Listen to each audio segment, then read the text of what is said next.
یہاں یہ بات سمجھنے والی ہے کہ آج چونکہ کچھ لوگوں کے ذہنوں میں یہ خیال آ رہا ہے کہ نعوذ باللہ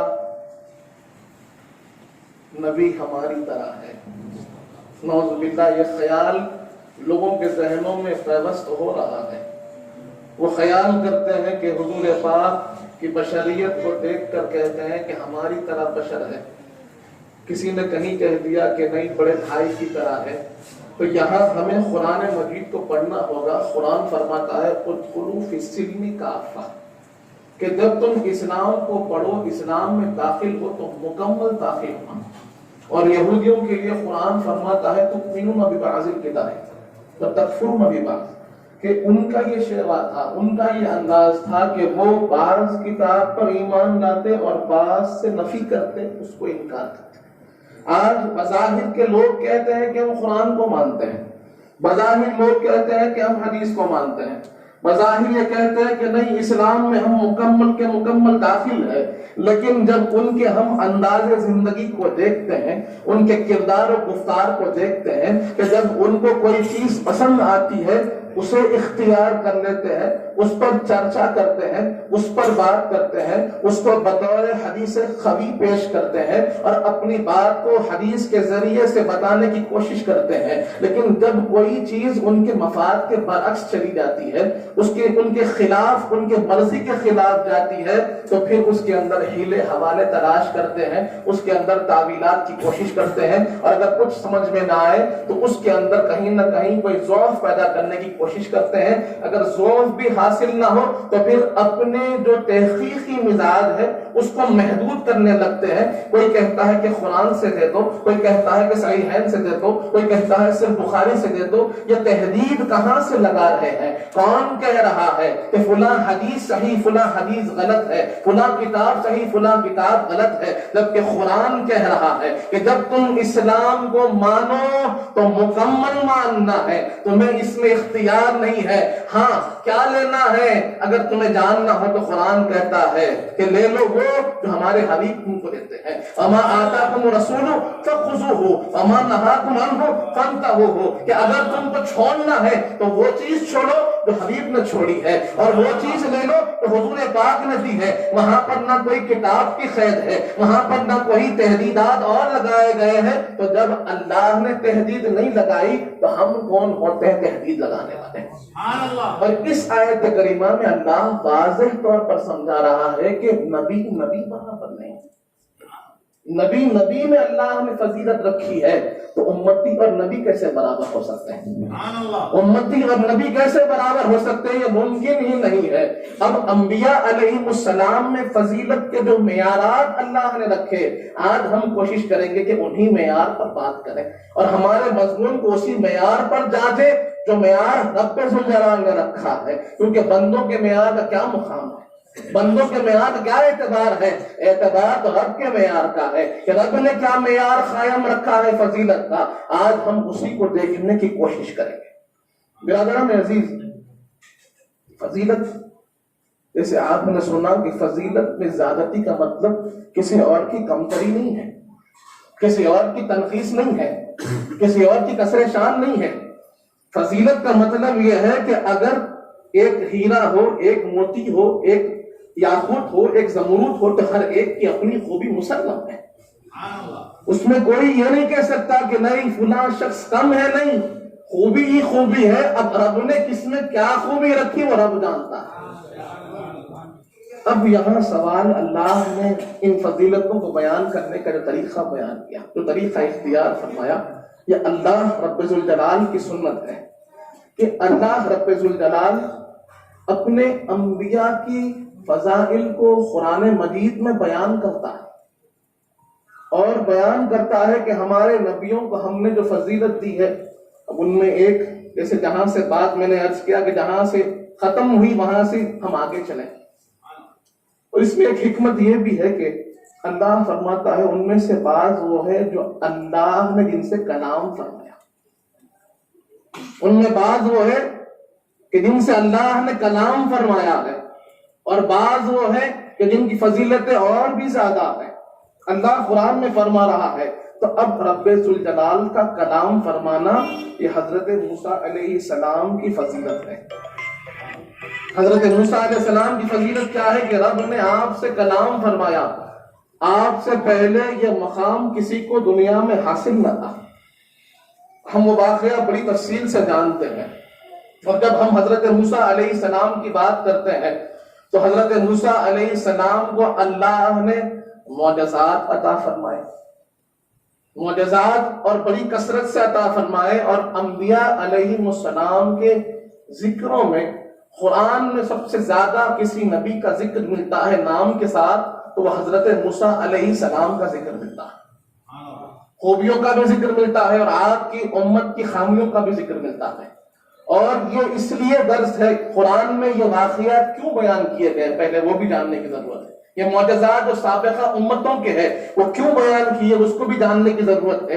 ایک تو اللہ نے بتا دیا کہ ان کے ذریعے سے ہم اپنے نبیوں کی فضیلت تم کو سمجھاتے ہیں، تم کو بتاتے ہیں، اور اگر ہم معجزے کو دیکھیں کہ معجزہ کہتے کس کو ہیں، یہ وہ واقعہ ہوتا ہے، وہ ایک ایسا مسئلہ ہوتا ہے، وہ ایک ایسا انداز ہوتا ہے کہ جو لوگوں کو عاجز کر دے۔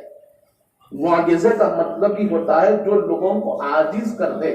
عاجز کس طور پر کہ جس کو عقل قبول نہ کرے، ذہن جس کو تسلیم نہ کرے، اور انسانی فطرت یہ بات کہے کہ یہ ممکن نہیں، عام آدمی سے یہ ممکن نہیں۔ یہاں کوئی خصوصیت پائی جاتی ہے، کوئی کمال پایا جاتا ہے، کوئی بلند شان پائی جاتی ہے، اور ہوتا یہ ہے کہ جب جب انبیاء نے معجزات کو ظاہر کیا اور لوگوں کو معجزات دکھائے تو لوگوں کی توجہات ان کی طرف مبذول ہو گئی، لوگوں کی توجہات ان کی طرف ساری کی ساری اٹریکٹ ہو گئی، اور سب کے سب ان معجزات کا چرچا کرنے لگے، بات کرنے لگے، یہ کیسے ہو گیا، یہ کیسے ہو گیا، یہ کیسے ہو گیا۔ جب لوگوں کی توجہات اس معجزے کی طرف گئی تو صاحب معجزے کی طرف بھی جاتی ہے کہ بھئی یہ کون ہے جنہوں نے یہ کارنامہ انجام دے دیا۔ تو انبیاء علیہ السلام کی خوبی یہ ہوتی تھی کہ جب سارے لوگوں کی توجہات ان کی طرف آ جاتی اس توجہات کو لے کر وہ رب سے جوڑ دیتے اور فرماتے کہ کمال ہمارا نہیں، سارا کمال تو رب ذوالجلال کا ہے۔ برادران عزیز، تو معجزے کی بنیادی وجہ یہی ہے کہ لوگ جب اس طرف متوجہ ہو تو ان کی توجہات کو رب سے جوڑ دیا جائے اور رب کی معرفت ان کو حاصل ہو جائے۔ برادران عزیز، تو حضرت موسیٰ علیہ السلام کے معجزات اللہ بیان فرماتا ہے، اور ایک معجزہ یہ ذکر ہوتا ہے کہ رب ذوالجلال سے آپ کو ہم کلامی کا شرف حاصل ہے، اور وہیں پر ہم نے یہ بات بھی جانی کہ اس ہم کلامی کے دوران حضرت موسیٰ علیہ السلام نے عرض کیا ربی ارینی، پروردگار میں آپ کے دیدار سے مشرف ہونا چاہتا ہوں، میں آپ کے دیدار سے مشرف ہونا چاہتا ہوں۔ اللہ کے نبی اب سوال کر رہے ہیں رب سے کہ رب ذوالجلال میں آپ کے دیدار سے مشرف ہونا چاہتا ہوں، اور رب جواب میں ارشاد فرماتا ہے لن ترانی، اے موسیٰ آپ مجھے نہیں دیکھ سکتے، آپ مجھے نہیں دیکھ سکتے۔ یہ ہم کلامی کے دوران ایک مکالمہ قرآن جس کو بیان کرتا ہے۔ پھر اس کے بعد ہم نے تفصیل بھی سنی کہ جیسے حضرت موسیٰ علیہ السلام نے جب معروضات پر معروضات کیے تو رب نے فرمایا کہ اگر تم اپنی جگہ پر مستقر اور مقرر کھڑے رہ جاؤ گے تو ہماری تجلی کو ہم تمہارے سامنے پیش کریں گے، اگر تم کھڑے رہ جاؤ گے تو دیدار سے مشرف ہو جاؤ گے، ورنہ نہیں ہو جاؤ گے۔ اور ہم جانتے ہیں کہ جب اپنی تجلیوں میں سے ایک تجلی جب نازل فرمایا تو حضرت موسیٰ علیہ السلام بے ہوش گر گئے، اور اللہ فرماتا ہے فَخَرَّ مُوسَىٰ صَعِقًا، موسیٰ علیہ السلام گر پڑے۔ برادران عزیز، اب یہاں سوال کیا ہے؟ جب ہم یہی کرامت کو، یہی فضیلت کو حضور پاک صلی اللہ علیہ وسلم کی طرف دیکھتے ہیں، سرور کائنات کی طرف جب اس فضیلت کو جوڑ کر دیکھتے ہیں تو ہم نے جانا کہ موسیٰ علیہ السلام جب کلام فرماتے تو کوہ طور پر کلام فرماتے، پہاڑ پر کلام فرماتے، اور رب ذوالجلال نے حضور پاک کو اپنے قرب خاص میں بلایا اپنی ہم کلامی کے لیے۔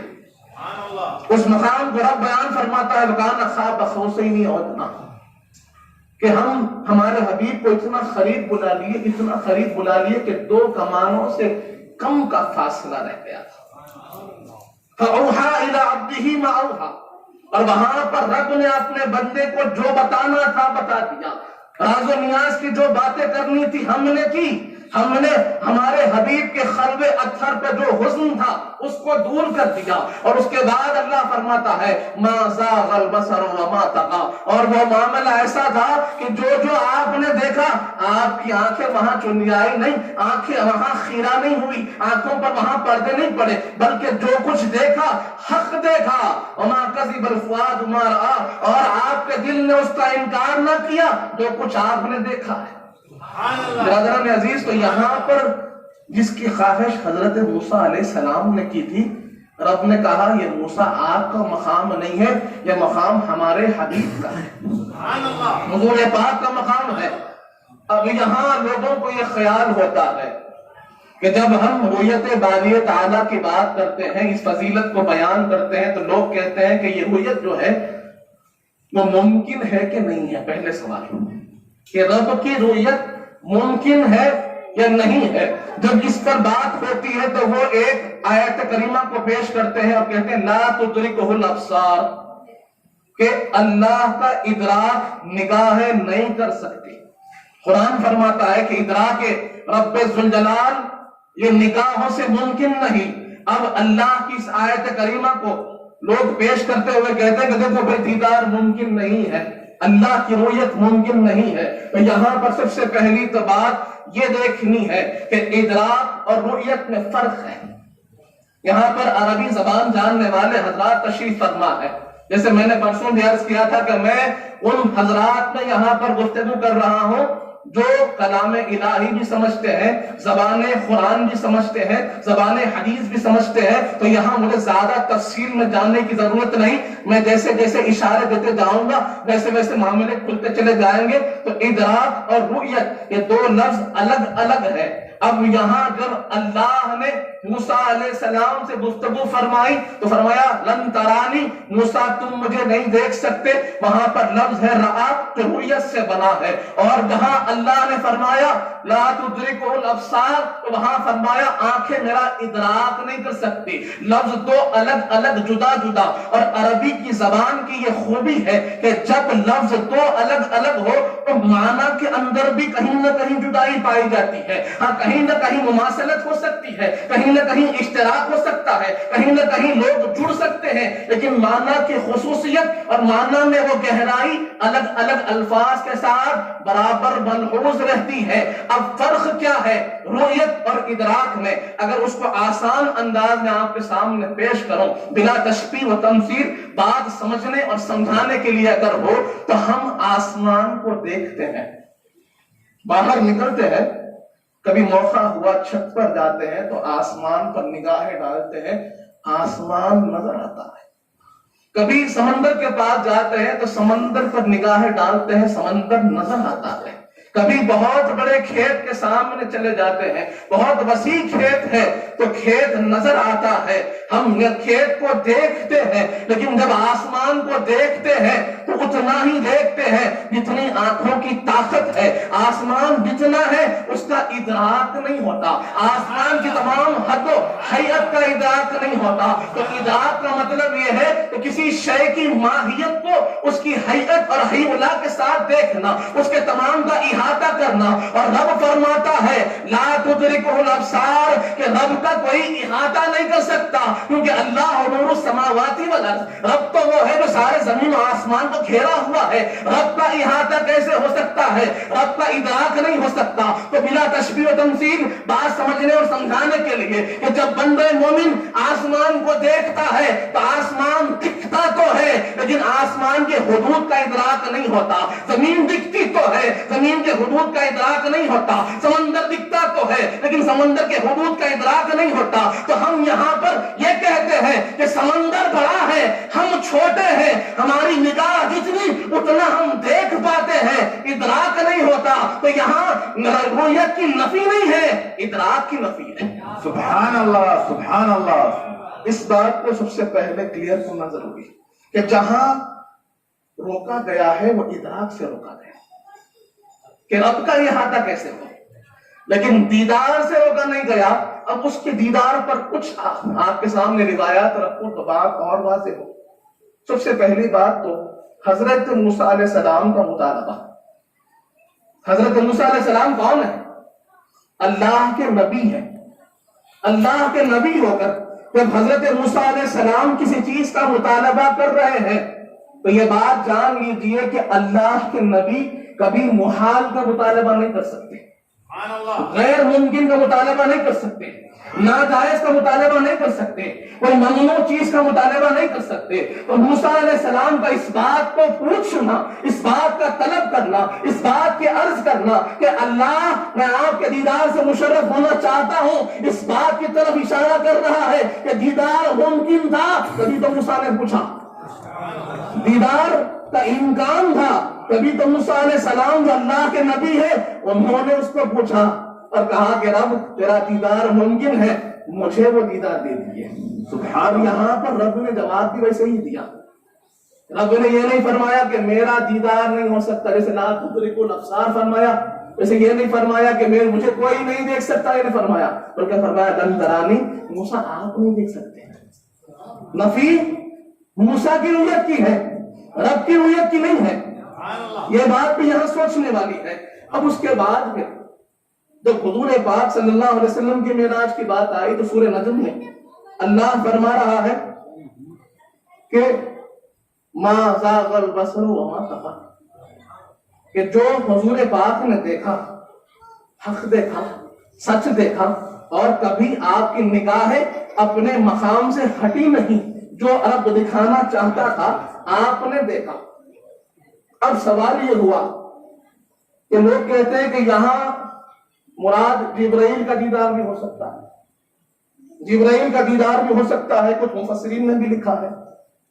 تو اس سے مراد کیا جبرائیل کا دیدار ہے؟ تو دوسری آگے کی جو آیت ہے وہ اس طرف اشارہ کر رہی ہے کہ اللہ فرماتا ہے لقد رآہ نزلۃ اخری, کہ پھر ایک مرتبہ آپ نے اس کو دیکھا. جو دیدار پہلے ہوا تھا پھر ایک مرتبہ ہوا عند سدرۃ المنتہی. کہاں پر؟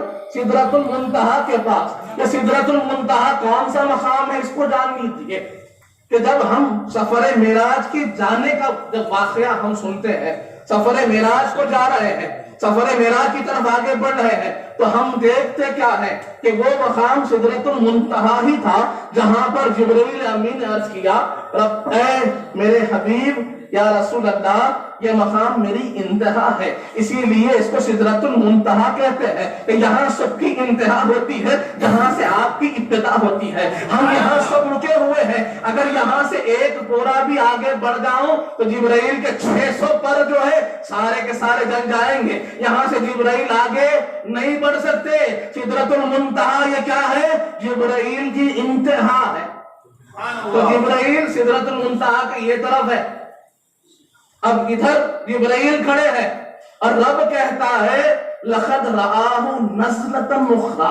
یہاں پر لفظ جو نزلۃ ہے اگر آپ اس کو غور کریں گے تو یہ کس سے جڑا ہوا ہے؟ یہ نزول سے جڑا ہوا ہے, یہ انزال سے جڑا ہوا ہے, یہ تنزیل سے جڑا ہوا ہے. ہم نے پڑھا انا انزلناہ فی لیلۃ القدر. ہم نے کیا کہا؟ اللہ نے اتارا ہے قرآن کو لیلۃ القدر میں. نزلنا قرایا, اللہ فرماتا انا نحن نزلنا الذکر انا لہ لحافظون, کہ ہم نے قرآن کو اتارا ہے تھوڑا تھوڑا کر اور ہم ہی اس کی حفاظت کرنے والے ہیں. تو نزلتن کا مطلب ہے اترنا, نزلتن کا مطلب اترنا, اور جب اترنا ہوتا ہے اوپر سے نیچے کی طرف کو بولتے ہیں.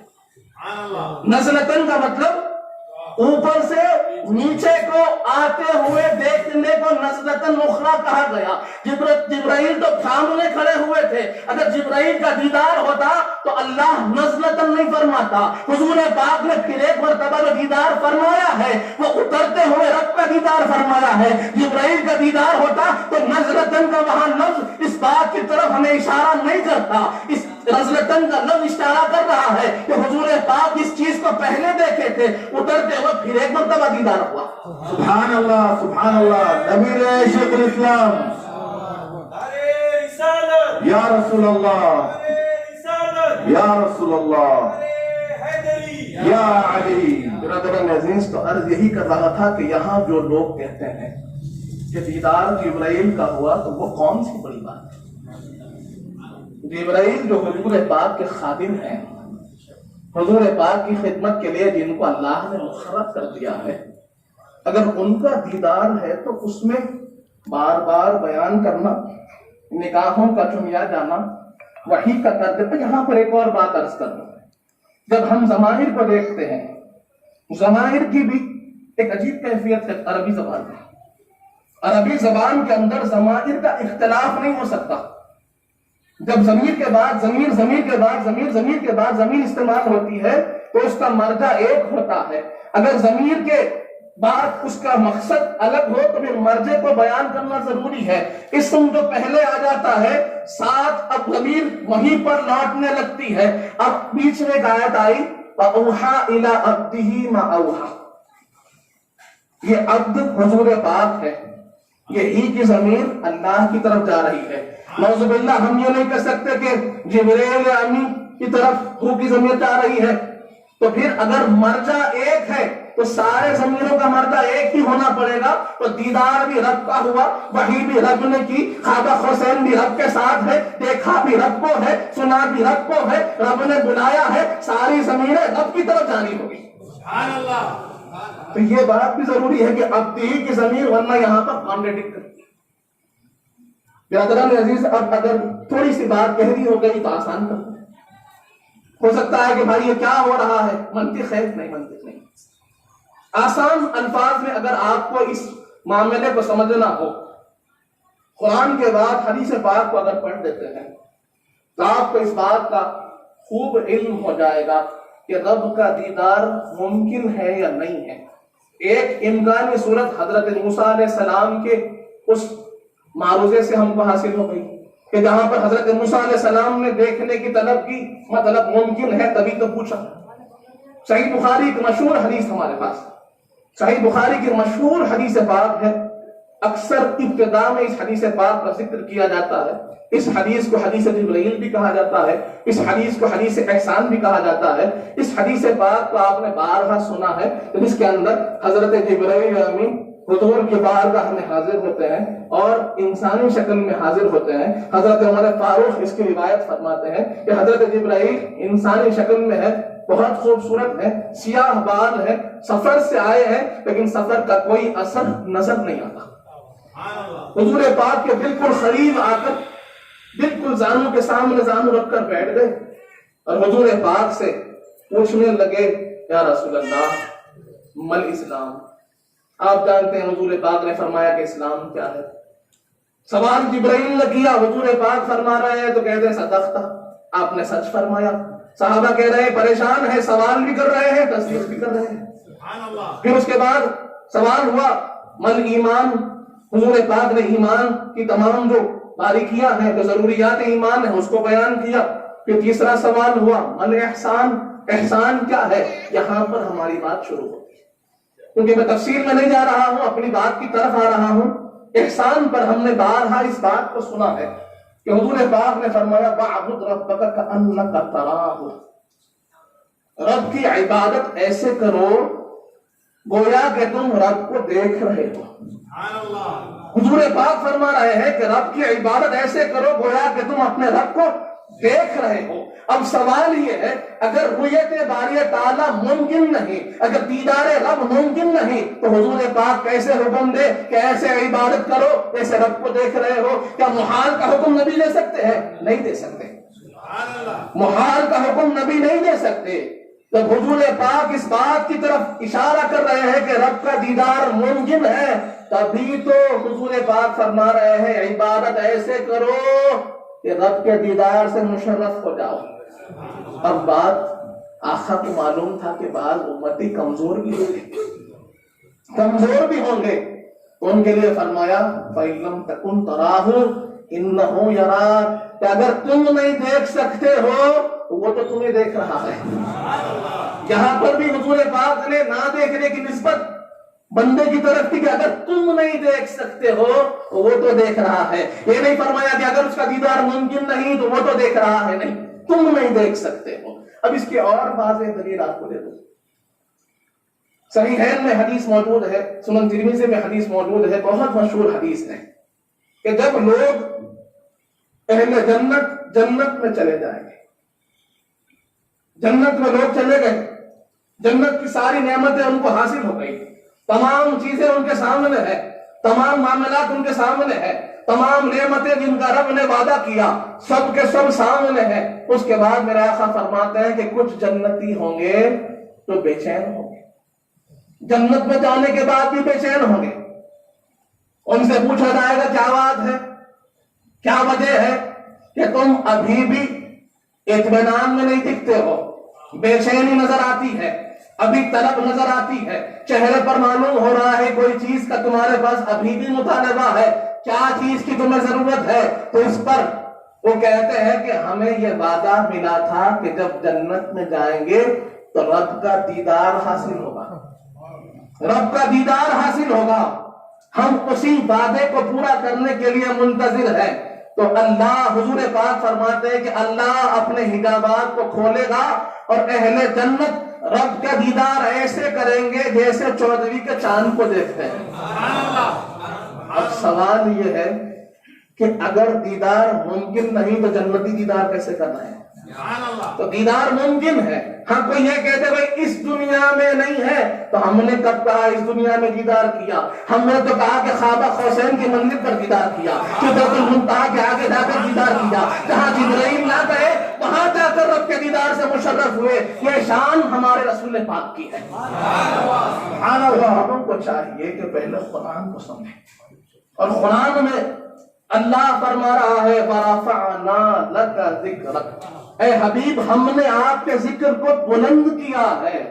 اب اللہ حضور پاک کے ذکر کی بلندی بیان کر رہا ہے، اور اللہ ہمیں فرما رہا ہے اِنَّا أَرْسَلْنَاكَ شَاهِدًا وَمُبَشِّرًا وَنَذِيرًا لِتُؤْمِنُوا بِاللَّهِ وَرَسُولِهِ وَتُعَزِّرُوهُ وَتُوَقِّرُوهُ وَتُسَبِّحُوهُ بُكْرَةً وَأَصِيلًا، کہ ہم نے رسول پاک کو بھیجا ہے، مبشر بنا کر بھیجا ہے، نذیر بنا کر بھیجا ہے، تاکہ تم کیا کرنا، ایمان والے کیا کرنا، تؤمنوا باللہ، تاکہ اللہ پر ایمان لاؤ، رسول پاک پر ایمان لاؤ، اور آپ کی خوب تعظیم کرے، آپ کی خوب توقیر کرے۔ تو اللہ کا حکم یہ ہے کہ جب بھی نبی پاک کا ذکر کریں تعظیم کے ساتھ کریں، توقیر کے ساتھ کریں، رفعت کے ساتھ کریں، بلندی کے ساتھ کریں، اور اگر آپ کے ذہن میں خیال آ رہا ہے تو جان لو کہ یہ منشا خدا کے خلاف ہے کہ کوئی امتی اپنے حبیب کا ذکر کرے اور اس میں تعظیم کا پہلو نہ ہو، اس میں ادب کا پہلو نہ ہو، اس میں محبت کا پہلو نہ ہو، اس میں رفعت کا پہلو نہ ہو، کیونکہ ہم جو ذکر کر رہے ہیں وہ ذکر کو رب نے بلند فرما دیا ہے۔ اس میں اس ذکر کی بلندی کا اندازہ کیجئے کہ حدیث پاک میں آتا ہے تو حضور پاک فرماتے ہیں رب میرے ذکر کی بلندی کا یوں بیان فرماتا ہے اذا ذکرت ذکرت معی، اے حبیب جہاں جہاں میرا ذکر ہوگا وہاں وہاں آپ کا ذکر ہوگا۔ سبحان اللہ۔ نعرہ رسالت، نعرہ رسالت۔ برادران عزیز، تو یہاں یہ بات ہمیں سوچنی چاہیے کہ ایک امتی ہونے کی حیثیت سے ہر امتی کا یہ فرض بنتا ہے قرآن کی روشنی میں کہ اپنے حضور پاک کا ذکر کریں تو تعظیم کے ساتھ کریں، توقیر کے ساتھ کریں، ورنہ خاموش ہو جاؤ۔ کیونکہ شاعر نے بڑا خوب کہا ہے با خدا دیوانہ باشد با محمد ہوشیار، کیونکہ اللہ فرماتا ہے کہ اگر تم اس بارگاہ کے آداب کا خیال نہیں رکھو، اگر جن آداب کو اللہ نے سکھایا، لا ترفعوا اصواتکم، یہ اللہ نے فرمایا، غضوا ابصارکم، یہ اللہ فرماتا ہے، غضوا اصواتکم، یہ اللہ فرماتا ہے، لا تقم رائنا، بھی اللہ فرماتا ہے، کہ تمام آداب رسالت سکھانے کے بعد رب ذوالجلال فرماتا ہے ان تحبط اعمالکم وانتم لا تشعرون، کہ اگر اس بارگاہ کے آداب کا خیال نہ رکھو گے تمہارے اعمال سارے حبط کر لیے جائیں گے اور تم کو اس کا شعور تک نہیں ہوگا۔ اسی لیے کہا گیا ہے کہ با محمد ہوشیار، یہاں جب بات کرو تو ہوشیاری سے کرو، سمجھداری سے کرو، تعظیم سے کرو، توقیر سے کرو، محبت سے کرو، ادب سے کرو، ورنہ خاموش ہو۔ برادران عزیز، اب دوسری ایک فضیلت حضرت موسیٰ علیہ السلام کی یہ تھی کہ حضرت موسیٰ علیہ السلام جب اپنا ہاتھ اپنی جیب میں ڈالتے تو وہ نور بن کر چمکنے لگتا، یہ حضرت موسیٰ علیہ السلام کے ایک اور معجزہ تھا کہ جب کبھی اپنا ہاتھ اپنی جیب میں ڈال لیتے اور باہر نکالتے تو روشن چمکتا ہوا نورانی ہاتھ ہو جاتا. یہ موسیٰ علیہ السلام کا معجزہ تھا. اور جب حضور پاک کی بات آئی تو رب فرماتا ہے قد جاءکم من اللہ نور و کتاب مبین، کہ حضور پاک تشریف لائے تو نور بن کر تشریف لائے اور ایک واضح کتاب اپنے ساتھ لے کر آئے. اب یہاں بھی لوگوں کے ذہنوں میں پھر ایک خیال پیدا ہوتا ہے کہ نور ہے کہ نہیں ہے، نور ہے تو پھر کیسے ہے؟ اور یہاں نور سے مراد کیا قرآن مجید ہے. تو آپ اگر آیت کو بغور پڑھیں گے تو یہی بات واضح ہوگی، ورنہ پھر احادیث کریمہ تو ہمیں اس بارے میں سمجھاتے ہی ہیں. آیت کریمہ میں اللہ نے جو بیان فرمایا قد جاءکم من اللہ نور و کتاب مبین، کہ یقیناً آپ کے پاس اللہ کی طرف سے ایک نور اور ایک کتاب مبین آئی ہے، واضح کتاب آئی. اور یہاں جو واو عطف کا ہے، واو جو عاطفہ ہے، یہ تقاضا کرتا ہے مغایرت کا. واو جب بھی استعمال ہوتا ہے عربی زبان میں حرف عطف، چاہے واو ہو، چاہے او ہو، چاہے تاؤ ہو، جو بھی حرف عطف استعمال کیا جاتا ہے، حرف عطف کا تقاضا یہ ہوتا ہے کہ وہ مغایرت کو بیان کرے. مغایرت کا مطلب ہے کہ دو الگ الگ چیزوں کو بیان کرے. جیسے ہم کہتے ہیں کہ اگر زید اور بکر آئے، زید آئے اور بکر آئے تو آپ کہتے ہیں ہاں بھائی دو آئے، زید الگ ہے بکر الگ ہے. تو ہم پوچھیں گے بھائی آپ نے دیکھا نہیں کیسے بولا؟ آپ سنتے ہی کیسا بول دیے کہ ایک آدمی نے دو آدمی آئے؟ تو آپ کہیں گے کہ بھائی جب آپ نے زید کے بعد اور لگایا تو اس سے معلوم ہو گیا کہ زید ایک ہے اور بکر ایک ہے، یہ دو الگ الگ ذاتیں ہیں. یہ اور جو بیچ میں آیا ہے، حرف عطف جو بیچ میں آیا ہے، یہ گواہی دیتا ہے کہ دو الگ الگ چیزیں آئی ہیں. اور اس آیت کریمہ میں اللہ فرما رہا ہے قد جاءکم من اللہ نور و کتاب مبین، کہ آپ کے پاس آئے ہیں ایک نور اور کتاب مبین. اس کا مطلب دو الگ الگ ذاتیں ہیں. اور اس کے بعد میں خود حدیث پاک میں حضرت جابر کی وہ مشہور حدیث پاک ہمارے سامنے ہے کہ جہاں پر آپ نے حضور پاک سے پوچھا یا رسول اللہ نے اشیاء میں سب سے پہلے کس چیز کو پیدا فرمایا؟ حضور پاک نے فرمایا اے جابر آپ کے نبی کے نور کو پیدا فرمایا. اس کے دلیل ہم کو سنن ترمذی کے اوپر حدیث پاک سے ملتی ہے جہاں پر حضور پاک نے ارشاد فرمایا کنت نبیا وآدم بین الجسد والروح، کہ میں تب بھی نبی تھا جب آدم علیہ السلام ابھی جسم اور روح کے درمیان تھے. ابھی آدم علیہ السلام کی خلقت مکمل نہیں ہوئی تھی، ان کی پیدائش پوری نہیں ہوئی تھی، ابھی ان کے جسم میں روح نہیں پھونکی گئی تھی، ابھی آدم پیدا نہیں ہوئے تھے. اب یہاں ایک سوال آپ نے بار ہے اس بات کو سنا ہوگا، لیکن کیونکہ مضمون سے ریلیٹڈ ہے تو پھر ایک مرتبہ عرض کر دوں. یہ جو بشریت ہے، آج لوگ بشریت کی بات کہتے ہیں. سورہ کہف کی آیات کو پڑھ کر کہتے ہیں کہ بھائی حضور پاک نے، اللہ نے فرمایا کہ حضور پاک بشر ہے. ہم نے انکار نہیں کیا. ہم نے جو انکار کیا ہے جب لوگ کہتے ہیں کہ صرف بشر ہے تو ہمارا انکار ہے. اگر کوئی کہہ دے صرف تو پھر ہم کہیں گے صرف نہیں. یہ تاکید آپ نہیں لگا سکتے، یہ قید آپ نہیں لگا سکتے. اب اگر آپ غور کریں تو معلوم ہوگا کہ آدم علیہ السلام ابھی پیدا نہیں ہوئے. یہ تو بشریت ہے. اس کا تعلق کہاں سے ہے؟ ابو البشر سے. اگر ابو البشر نہیں تو بشریت نہیں، کیونکہ یہ جو بشریت شروع ہوئی کہاں سے شروع ہوئی؟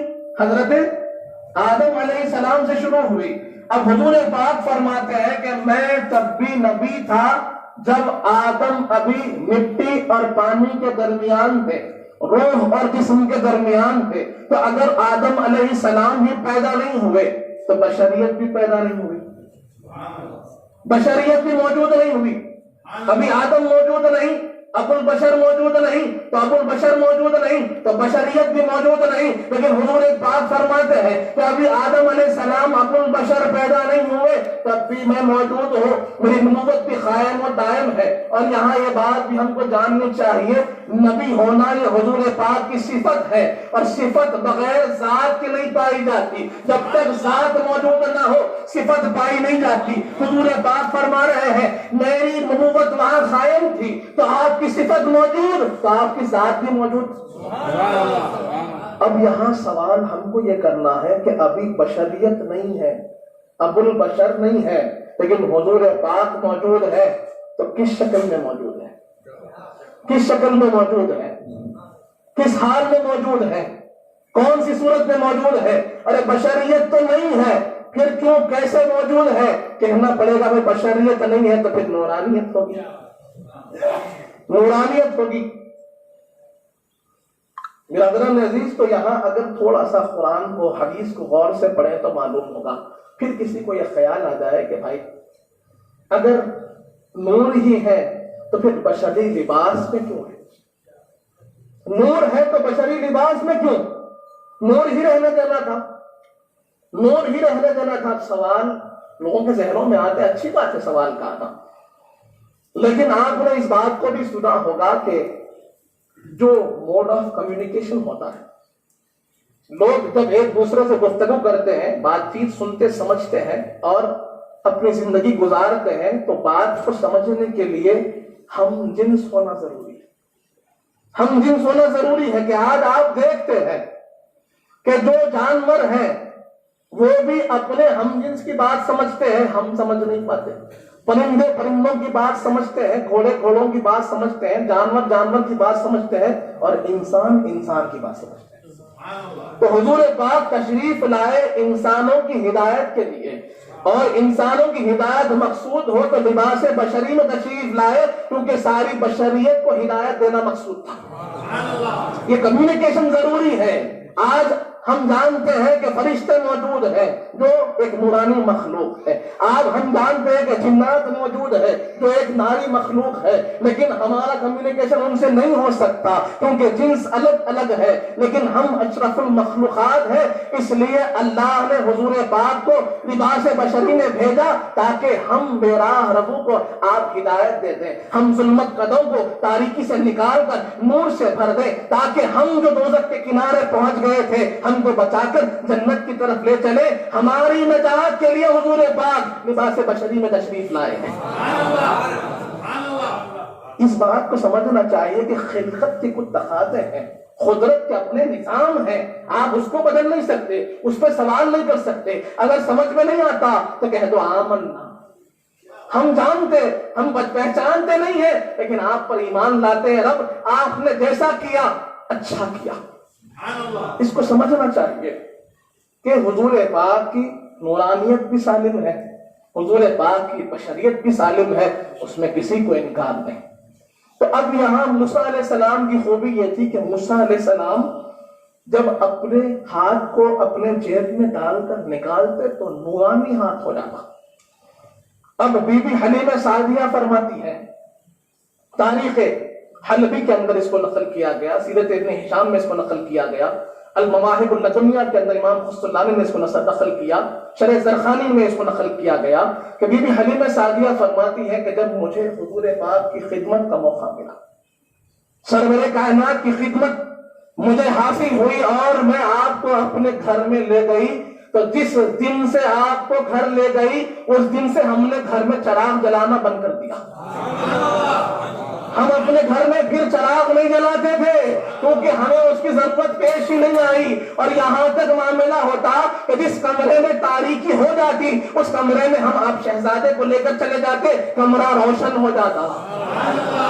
تو موسیٰ علیہ السلام کی خوبی یہ تھی کہ آپ اگر اپنے جیب میں ہاتھ ڈالتے اور ہاتھ نکالتے تو ہاتھ چمکتا ہوتا. حضور پاک کا معاملہ یہ تھا کہ آپ سر تا پا نور تھے, اس کمرے میں لے جاتے وہ کمرہ روشن ہو جاتا, جہاں آپ کو لے جاتے وہ جہاں روشن ہو جاتا, کیونکہ آپ کا ہاتھ صرف نور کا نہیں ہے, آپ سر تا پا نور ہے. سبحان اللہ, سبحان اللہ, نعرہ رسالت, نعرہ رسالت. برادران عزیز، تو بی بی حلیمہ سعدیہ کہتے کہ یہ بات مشہور ہو گئی تھی، اب جہاں کہیں تاریکی ہوتی تو ہم حضور کو لے کر چلے جاتے.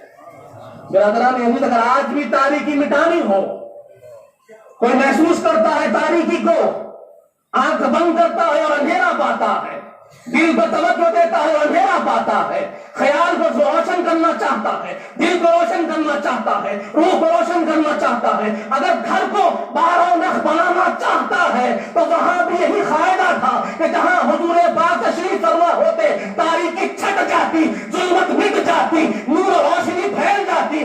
آج بھی وہی قاعدہ ہے کہ جس دل میں حضور پاک کا ذکر ہو جائے گا، جس دل میں حضور پاک کی محبت ہو جائے گی، اس دل سے تاریکی دور ہو جائے گی، وہ دل روشن ہو جائے گا.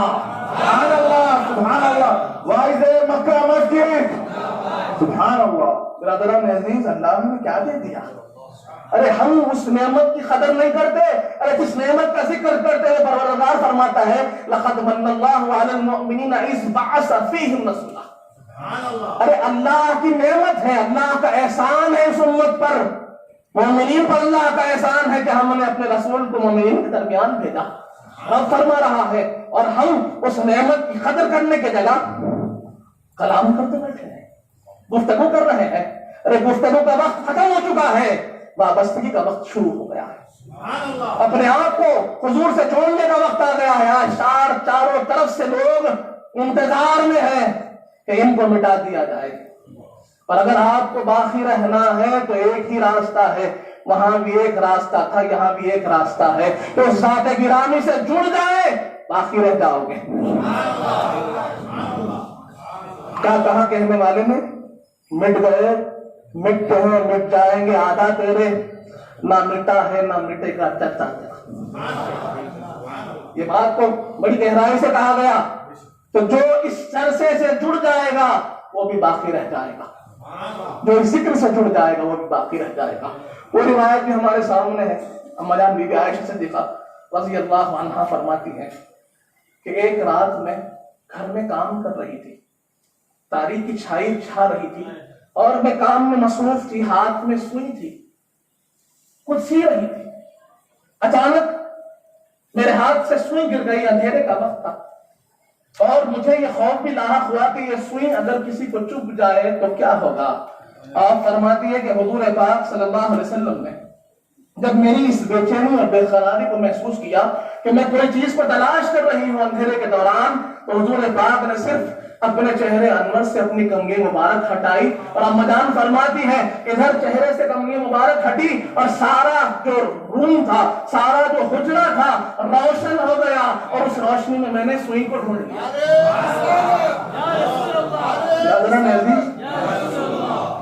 اما جان فرماتی ہے کہ تاریکیاں چھٹ جاتی ہیں حضور پاک کے نور سے.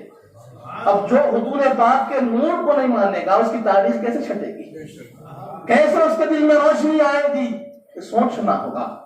ارے فرشتوں کا نور منظور ہے، چاند کا نور منظور ہے، سورج کا نورانی ہونا منظور ہے، اور جس نور کے صدقے میں سب پیدا ہوئے ان کا نورانی ہونا منظور نہیں. یہ کیسا فائدہ ہے، یہ کیسا امتی ہے، جبکہ حضور فرما رہے ہیں، اللہ ہم کو بار بار کہہ رہا ہے کہ ارے ان کے ذکر کو سمجھنا ہو تو سمجھو کہ ان کے ذکر کو ہم نے بلند کیا ہے. ان کے ذکر میں کوئی تنقیص اور کمی ہو ہی نہیں سکتی. برادران عزیز، اب ہم حضرت موسیٰ علیہ السلام کو سن رہے ہیں کہ موسیٰ علیہ السلام کی خوبیوں میں یہ خوبی تھی کہ آپ اللہ سے ہم کلام ہوئے تو حضور پاک کو بھی فضیلت با کمال ملی، اللہ کے دیدار سے حضور پاک مشرف ہوئے. اور ہم جانتے ہیں کہ وہیں پر ساتھ میں حضرت ابراہیم علیہ السلام کا بھی ذکر ملتا ہے. حضرت ابراہیم علیہ السلام کا ذکر ملتا ہے اور آپ کے ذکر میں سمجھتا ہوں کہ وقت تھوڑا سا تجاوز ہو رہا ہے، لیکن چند باتیں کہتا ہوا بات کو اپنی اختتام کی طرف لے چلو کہ حضرت ابراہیم علیہ السلام یہ کون ہے؟ حضور پاک نے جن کو اپنا جد امجد فرمایا، جنہوں نے دعا فرمائی کہ اے رب میری ذریت میں تم امام پیدا فرمائیے. حضرت اسماعیل علیہ السلام آپ کے شہزادے، جو بنیادی حضرت ابراہیم علیہ السلام کی تو ویسے انگنت خوبیاں ہیں، لیکن قرآن نے جس پر زیادہ زور دیا، سٹریس دیا اور ہم کو سمجھایا، ایک آپ کا خلیل ہونا، خلیل اللہ ہونا، اس کے بارے میں قرآن نے بڑی تاکید سے بیان کیا، اور اس کے بار بار امتحانات کو بیان کیا کہ فرشتوں نے بار بار آپ کے خلیل ہونے پر سوال کیا، اور سوال کر کر کہا کہ آپ نے ابراہیم کو خلیل بنا لیا، بات کیا ہے، خوبی کیا ہے؟ تو اب امتحاناً کیا کیا گیا؟ اللہ نے خواب میں دلا دیا، خواب میں بتا دیا کہ اے ابراہیم، آپ کو، آپ کے شہزادے کو اللہ کی راہ میں قربان کرنا ہے، قربان کرنا ہے۔ قرآن کہتا ہے کہ حضرت ابراہیم علیہ السلام نے خواب میں دیکھا حضرت اسماعیل علیہ السلام کو قربان کر رہے ہیں۔ آپ نے اپنے شہزادے سے کہا کہ اے میرے بیٹے، میں نے خواب میں دیکھا ہے، انی ارا فی المنام انی اذبحک فانظر ماذا ترى، کہ میں آپ کو دیکھتا ہوں کہ میں آپ کو اللہ کی راہ میں ذبح کر رہا ہوں، بتائیے آپ کیا کہتے ہیں؟ 7 برس کے شہزادے، کیا تربیت ہوگی؟ وہ بھی اسماعیل علیہ السلام میں کہتے ہیں یا ابت افعل ما تؤمر، آپ کو جو حکم دیا گیا ہے آپ کر گزریے، ستجدونی انشاءاللہ من الصابرین، یقیناً آپ مجھے صبر کرنے والوں میں پائیں گے۔ اب ہم نے وہ سارا واقعہ بارہا سنا ہے، خطبے میں بھی سنتے ہیں، خطیب صاحب بھی ہم کو سناتے ہیں، عید الاضحیٰ کے موقع پہ بھی ہم سنتے رہتے ہیں کہ حضرت ابراہیم علیہ السلام حضرت اسماعیل علیہ السلام کو لے جاتے ہیں، باندھتے ہیں، لٹاتے ہیں، اور قریب تھا کہ چھری ذبح کر دیتے، چھری پھیلا دیتے، اور اللہ نے حکم دیا جبرائیل جاؤ ایک دمبے کو جنت سے لے جا کر وہاں اسماعیل کی جگہ پر ذبح کر دینا، اور اس کو اللہ نے باقی رکھ دیا آنے والی امت میں۔ یہ حضرت اسماعیل علیہ السلام اور حضرت ابراہیم علیہ السلام کی ایک فضیلت ہے۔ یہ بات ہم نے بارہا سنی۔ اب ادھر آتے ہیں، حضور پاک ہم کو سمجھاتے ہیں، حضور پاک ہم کو بتاتے ہیں، بارہا آپ نے فرمایا نا ابن ذبیحتین، میں ذبیح اللہ کا بیٹا ہوں، ذبیح اللہ کا بیٹا ہوں، میں 2 ذبیح اللہوں کا بیٹا ہوں، ایک میرے دادا حضرت اسماعیل علیہ السلام بھی ذبیح اللہ ہے، ایک میرے والد حضرت عبداللہ بھی ذبیح اللہ ہے، وہ واقعہ بھی ہمارے سامنے ہے۔ اب یہاں جب ہم حضور پاک کی ذات گرامی میں، آپ کی سیرت میں اس فضیلت کو ڈھونڈتے ہیں تو ہم دیکھتے ہیں کہ وہ روایت ہمارے سامنے ہے، بی بی ام سلمہ رضی اللہ عنہا جس کی روایت فرماتی ہے، بی بی ام فضل رضی اللہ عنہا جس کی روایت فرماتی ہے، مولانا علی مشکل کشا جس کی روایت فرماتے ہیں، حضرت ابن عباس رضی اللہ عنہ جس کی روایت فرماتے ہیں، بی بی ام فضل ارشاد فرماتی ہے کہ جب امام حسین علیہ السلام اس دنیا میں جلوہ فرما ہوئے تو میں نے جا کر آپ کو حضور پاک کے حجر مبارک میں دے دی، حضور پاک کے گود میں دے دی، اور میں دیکھ رہی تھی کہ حضور پاک صلی اللہ علیہ وسلم آپ شہزادے کو بڑی محبت سے دیکھ رہے ہیں، کبھی سون رہے ہیں، کبھی چون رہے ہیں، اور میں اس منظر کو دیکھ کر کسی کام کے لیے مصروف ہو گئی۔ کچھ دیر بعد واپس آئی تو میں نے دیکھا کہ میرے آقا زار و خطا رو رہے ہیں، آنکھوں سے آنسو روا ہے، شہزادے کو گلے سے لگائے ہوئے زار و خطا رو رہے ہیں۔ ام فضل عرض کرتی ہے یا رسول اللہ، میرے ماں باپ آپ پر قربان ہو جائے، کیا وجہ ہے کہ آپ کی آنکھوں سے زار و خطا آنسو روا ہے، آپ ایسے کیوں رو رہے ہیں؟ تو آپ حضور پاک نے ارشاد فرمایا ابھی جبرائیل میری بارگاہ میں آئے تھے اور آ کر مجھے بتایا کہ یہ شہزادہ میرا حسین میری امت کسے شہید کر دے گی۔ برادران عزیز، وہاں ذبیح اللہ تھے، ان کی شہادت کا بھی حکم رب کی طرف سے آیا، ان کی شہادت کا بھی حکم رب کی طرف سے آیا۔ اب وہاں کچھ ہی عرصے میں ذبح کرنے کے لیے تیار کر لیا گیا، اور کچھ ذبح کو اللہ نے دمبے کے ذبیحہ سے تبدیل کر دیا۔ اب یہاں امام حسین کا معاملہ کیسا ہے کہ بچپن سے حضور پاک تیار فرما رہے ہیں اور فرما رہے ہیں اے حسین تمہیں شہید ہونا ہے، اے حسین تمہیں شہید ہونا ہے۔ اما جان فرما رہی ہیں حسین تمہیں شہید ہونا ہے، مولا علی فرما رہے ہیں حسین تمہیں شہید ہونا ہے، اور امام حمام خود کہتے ہیں، ابن عباس کہتے ہیں آپ مکہ چھوڑ کر مت جائیے، آپ کہتے ہیں کہ میری تقدیر میں جو لکھا ہے وہ ہونا ہے، اسے وہ اٹل ہے، میں اسے چھوڑ نہیں سکتا، میری تقدیر مجھ سے دور نہیں ہو سکتی۔ آپ بیت اللہ سے نکل کر کوفہ کے راستے کربلا کو پہنچتے ہیں۔ ہم نے دیکھا ہے ابراہیم علیہ السلام نے اپنی خواب کو پورا کیا، لیکن اللہ نے آپ کے شہزادے کے ذبیحے کو رمبے سے بدل دیا۔ لیکن یہاں معاملہ حبیب اللہ کا تھا، سب سے اعلیٰ معاملہ تھا، تو قربانی بھی، آزمائش بھی، امتحان بھی سب سے اعلیٰ، سب سے بلند ہے۔ تو وہاں پر ذبیحہ بدل دیا گیا، لیکن یہاں پر ذبیحہ بدلا نہیں گیا۔ امام حسین نے نہ خود اپنی شہادت دی بلکہ اپنے سارے خانوادے کو لٹا دیا اور بتا دیا کہ اسلام زندہ ہوتا ہے ہر کربلا کے بعد۔ سبحان اللہ، نعرہ حسین، نعرہ حسین۔ برادران عزیز، جن کے رتبے سوا ان کی سوا مشکل ہے، وہاں پر ذبیحے بدل دیے گئے، لیکن حبیب اللہ کے معاملے میں ذبیحے بدلے نہیں گئے۔ وہاں پر دعائیں کام آ گئی، یہاں پر بھی دعائیں کام آئی، لیکن دادا پیر قبلہ فرماتے ہیں کربلا میں صرف تسلیم و رضا کی بات تھی، کربلا میں صرف تسلیم و رضا کی بات تھی، ورنہ تھا ہر ایک تصرف زیر امکان حسین، ورنہ تھا ہر ایک تصرف زیر امکان حسین، کہ وہاں تو اسلام کو بچانا تھا، جان کو نہیں۔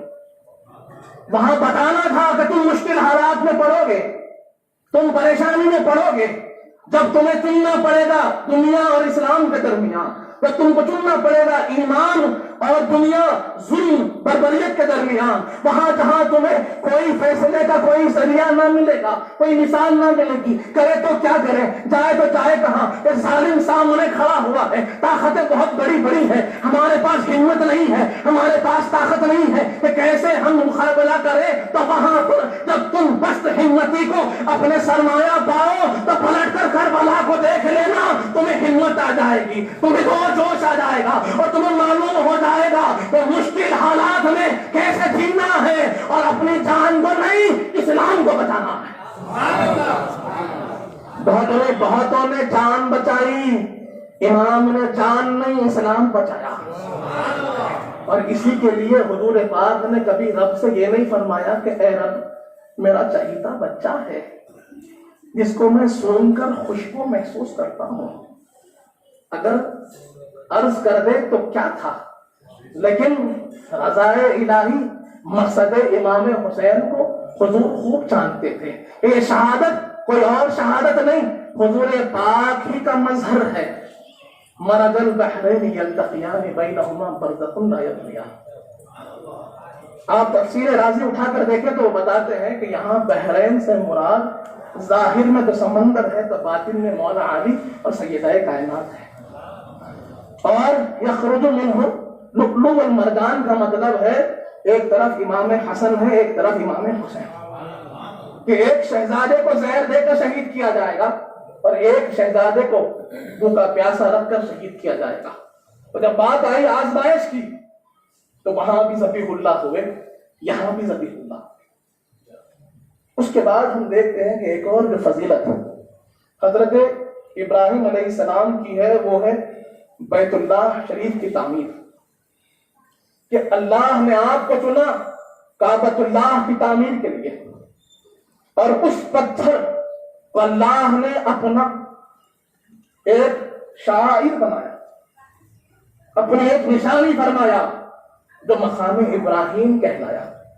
اس پر کھڑے ہو کر آپ نے بیت اللہ کی تعمیر کی، اس پتھر کو بھی اللہ نے نشانی کے طور پر باقی رکھا اور فرمایا وَاتَّخِذُوا مِن مَقَامِ إِبْرَاهِيمَ مُصَلًّى، کہ جب تم طواف کرو گے کعبہ کا تو اس کے بعد ہمارے ابراہیم کے پتھر کے پیچھے تمہیں نماز پڑھنی پڑے گی۔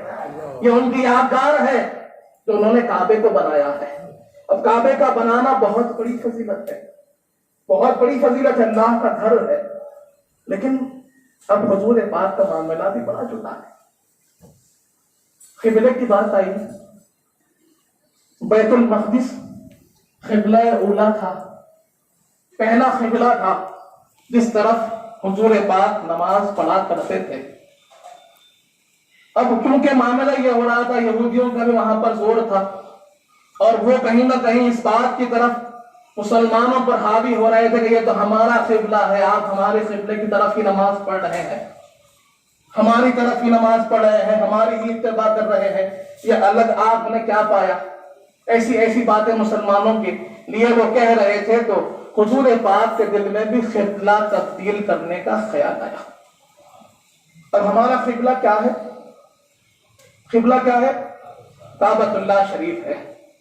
اگر اللہ چاہتا تو فرما دیتا ہے حبیب کعبے کو قبلہ بنا لیجیے، لیکن اللہ فرماتا ہے فَلَنُوَلِّيَنَّكَ قِبْلَةً تَرْضَاهَا، اے حبیب آپ جس طرف راضی ہے وہ قبلہ کہلائے گا۔ اگر آپ بیت المقدس کو قبلہ چاہتے ہیں تو قبلہ بیت المقدس ہوگا، آپ مدینہ کو قبلہ چاہتے ہیں تو قبلہ مدینہ ہوگا، آپ کعبے کو قبلہ چاہتے ہیں تو قبلہ کعبہ ہوگا۔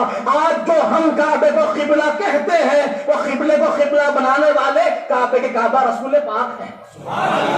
کعبے کو یہ مقام و مرتبہ ملا ہے تو رسول پاک کی رضا سے ملا ہے، کیونکہ اللہ نے اعلان فرمایا اے حبیب جس قبلے کو آپ چاہتے ہیں اسے ہم قبلہ بنائیں گے۔ تو یہاں جب فضیلت کعبے کی ہوتی ہے، حضرت ابراہیم علیہ السلام کا ذکر کعبے سے ہوتا ہے، لیکن کعبے کا ذکر حضور پاک کی رضا سے ہوتا ہے۔ اس بات کو ہمیں سمجھنا ہے کہ حضور پاک کا مقام کیا ہے، مرتبہ کیا ہے، کیونکہ آج افسوس اس بات کا ہوتا ہے کہ جب لوگ حج کو جاتے ہیں، عمرے کو جاتے ہیں، تو کچھ لوگ ایسے بھی ہیں کہ جو یہ بات عام مسلمانوں کے ذہنوں میں ڈال رہے ہیں کہ کعبے کو جا کے آگے تو کافی ہے، مدینہ پاک کو جانا ضروری نہیں۔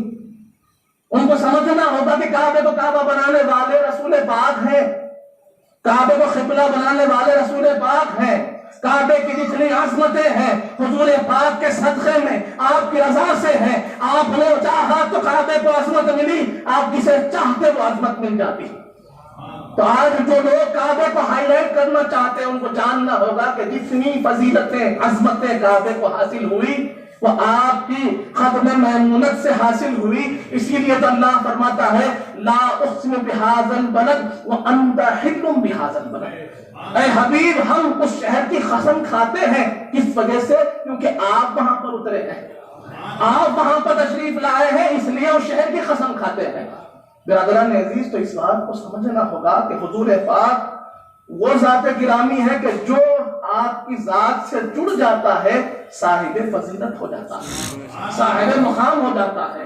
چاہے صحابہ کرام کی زندگی ہو، چاہے کعبۃ اللہ کی مقام ہو، چاہے مدینہ منورہ کا مقام ہو، کہ جس جگہ کو، جس شے کو، جس چیز کو آپ سے نسبت مل جاتی ہے وہ شے ممتاز ہو جاتی ہے، با فضیلت با وقار ہو جاتی ہے۔ ان باتوں کو ہمیں سمجھنا ہوگا۔ آج ہم اپنے آپ کو سوچتے ہیں، قرآن پڑھتے ہیں تو بڑے مسرور بھی ہوتے ہیں اور کہتے ہیں کہ اللہ نے ہمیں کیا فضیلت بخشی، کیا فضیلت اللہ نے ہم کو بخشی کہ اللہ فرماتا ہے کنتم خیر امت اخرجت للناس، کہ تم بہترین امت کو، بہترین امت جو لوگوں کے لیے نکالی گئی ہے وہ کون ہے؟ وہ آپ ہیں، وہ آپ ہیں۔ اور ہم سن کر کہتے ہیں اللہ نے کیا مقام دیا، لیکن ذرا کبھی ہم نے سوچا ہے کہ یہ مقام کیوں ملا؟ یہ خیر امت کا ٹائٹل، یہ بہتری کا دعویٰ، یہ فضیلت، یہ مقام ہم کو کیوں حاصل ہوا؟ کیا اس کی وجہ ہمارا علم ہے کیا؟ تو دیکھیں گے کہ بھائی سابقہ امتوں کا علم ہم سے زیادہ ہے، وہ تو ہمارے بارے میں بھی جانتے تھے، حضور پاک کی علامتوں کے بارے میں بھی جانتے تھے، مدینہ کے بارے میں بھی جانتے تھے، مکے کے بارے میں بھی جانتے تھے۔ اگر پھر کیا ہے کہ طاقت، جسمانیت، قوت، کیا اس وجہ سے اللہ نے ہم کو یہ مقام دیا؟ تو آپ دیکھتے ہیں کہ قوم عاد، قوم سمود کے بارے میں قرآن کہتا ہے کہ یہ وہ قوم ہے کہ جو پہاڑ کاٹ کر گھر بنا لیتی تھی، پہاڑ کاٹ کر بغیر کوئی مشینری کے پہاڑ کاٹ کر گھر بنانے والے وہ قوم، یعنی جسمانی اعتبار سے ہم سے زیادہ طاقتور، عمر کے لحاظ سے جانتے ہیں کہ سابقہ قوموں کے عمریں ہم سے بہت بڑی بڑی، ان کی عبادتیں اتنی بڑی بڑی کہ حضور پاک ہم پر حسرت فرمائے، ہمارے لیے فکر مند ہو گئے، اور رب ذوالجلال کی بارگاہ میں عرض کر دیا پروردگار میری قوم کی عمر، میری امت کی عمر بین 60 و 70، یہ 60 اور 70 کے درمیان میں جیتے ہیں، ان کی عمر بڑی چھوٹی ہے، ان کے عمل کا کیا ہوگا، ان کے مام خام کا کیا ہوگا، حشر میں ان کے حساب و کتاب کا کیا ہوگا۔ حضور پاک کی یہ فکر مندی پر رب فرماتا ہے آپ فکر مند نہ ہو، انا انزلناہ فی لیلۃ القدر وما ادراک ما لیلۃ القدر لیلۃ القدر خیر من الف شہر۔ اے حبیب آپ کی فکر مندی آپ کی امت کے لیے فضیلت بن کر آ گئی ہے، آپ کی امت کو ہم نے ایک ایسی رات دے دی ہے کہ اگر اس رات میں وہ عبادت کرتے ہیں تو انہیں 1000 مہینے عبادت کرنے کا ثواب ملے گا۔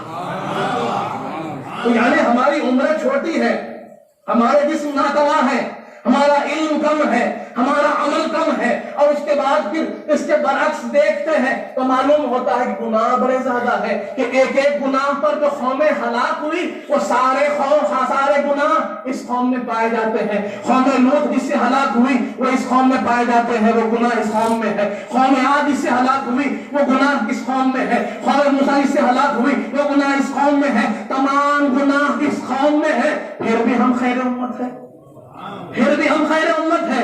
تو معلوم یہ ہوا کہ عمل اس کا سبب نہیں ہے، حیات اس کا سبب نہیں ہے، عمر اس کا سبب نہیں ہے، جسمانی طاقت اس کا سبب نہیں ہے، ہمارا علم اس کا سبب نہیں ہے، ہمارا کردار اس کا سبب نہیں ہے۔ پھر آخر ہے تو ہے کیا کہ سب میں کم ہونے کے باوجود بھی رب فرماتا ہے کہ تم بہترین امت ہو، تو کہنا پڑے گا کہ باضابطہ اگر ہمارے اندر کمی ہے تو کوئی بات نہیں، لیکن جس کی نسبت ہم کو حاصل ہے وہ کامل ہے۔ سب سے بڑی نسبت ہم کو حاصل ہے کہ ہم رحمت للعالمین کے امتی ہیں۔ برادران عزیز، تو ہماری خیر، ہماری بہتری، ہماری فضیلت، ہمارا مقام اپنا ذاتی نہیں ہے، حضور پاک کی نسبت سے ملا ہے، حضور پاک کے صدقے میں ملا ہے، ان کے تعلق سے ملا ہے کہ ہم جو آج یہ بہتری کو محسوس کر رہے ہیں، یہ فضیلت کو محسوس کر رہے ہیں، رب کی رحمت کو محسوس کر رہے ہیں کہ ایک ایک لمحہ ادھر گناہ ہو بھی جاتا ہے تو رب معاف فرماتا ہے، اور قرآن میں اعلان کرتا ہے لا تقنطوا من رحمت اللہ، لا تقنطوا من رحمت اللہ ان اللہ یغفر الذنوب جميعا۔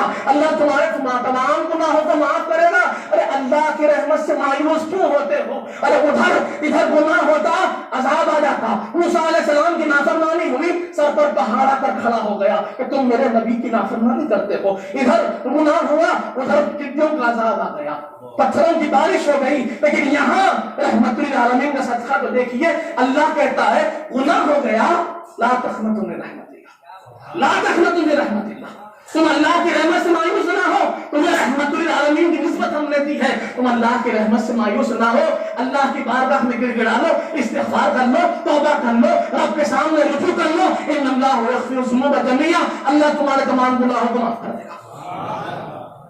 یہ نسبت ہی تو ہے کہ اللہ کا عذاب آج تک رکا ہوا ہے، یہ نسبت ہی تو ہے کہ اللہ نے مہلت دے رکھی ہے، یہ نسبت ہی تو ہے کہ اللہ کہتا ہے کہ تم ایک مرتبہ استغفر اللہ پڑھ لو، ہم معاف کر دیں گے۔ برادران عزیز، تو ہماری جتنی فضیلتیں ہیں، جو کچھ مقام ہم کو حاصل ہے، جو کچھ مرتبہ ہم کو حاصل ہے، وہ ہمارا اپنا نہیں ہے، ہمیں ملا ہے تو حضور پاک کی نسبت سے ملا ہے، حضور پاک کے صدقے میں ملا ہے۔ اور اگر آج انحطاط ہے، آج اگر یہ انتشار ہے، آج یہ شرمندگی ہے، آج یہ ذلت ہے، تو اس کی وجہ بھی یہی ہے کہ ہم نے اپنے عروج کا جو مقصد تھا، عروج کا جو سبب تھا، عروج کی جو علت تھی، جو خیریت کا وہ وجہ تھی، اس کو چھوڑ دیا، ہم نے حضور پاک کی نسبت کو چھوڑ دیا، حضور پاک کے تعلق کو چھوڑ دیا، حضور پاک سے اپنے آپ کو نہ جوڑا، دنیا سے جوڑا تو آج منتشر ہو کے رہ گئے۔ اگر آج بھی ہم بہتر بننا چاہتے ہیں تو ایک ہی راستہ ہے، اپنے آپ کو اپنے آقا سے جوڑ لیں، حضور پاک سے اپنے آپ کو منسلک کریں۔ دنیا جاتی ہے، جانے دیجیے۔